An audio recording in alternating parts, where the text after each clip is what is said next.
আপনি কি ভেবেছেন আপনার নামাজ দিয়ে আপনি জান্নাতে যাবেন? আপনি তাহাজ্জুদ গুজার, সেজদা দিতে দিতে কপালে দাগ ফেলেছেন, এটা আপনারা জান্নাতে নেবে না। আপনি এলাকার সবচেয়ে বড় হাতেমতাই, দানশীল, এই দানের ভরসায় বসে আছেন। কুশ্চিত কালো ভাব। আমাদের নামাজ, আমাদের রোজা, আমাদের ইবাদত, এগুলোকে মিজানের পাল্লায় উঠালে কোনো ওজনই হবে না। তবে আমাদের একটা কৌশল জানা আছে, আমরা আল্লাহর রহমতের ভিখারি। আমরা সেদিন আগেই গুনার স্বীকৃতি দিয়ে দেব। আমরা বলবো, আল্লাহ তুমি প্রশ্ন করার আগে তোমার একটা কথা বলি, আমারে কিছু জিজ্ঞেস করো না, আমি সব করেছি।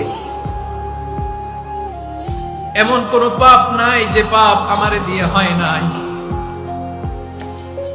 তোমার রহমত দিয়ে তুমি জান্নাতে পাঠাবা, তোমার দয়ায় জান্নাতে যেতে চাই, আমল দিয়ে না। পারবেন বলতে? কিয়ামতের দিন আমরা বলবো, আল্লাহ আমার আমল দিয়ে জান্নাত চাই না, আমি তোমার দয়া দিয়ে জান্নাত চাই। তোমার দয়া ছাড়া আমার কোনো উপায় নাই।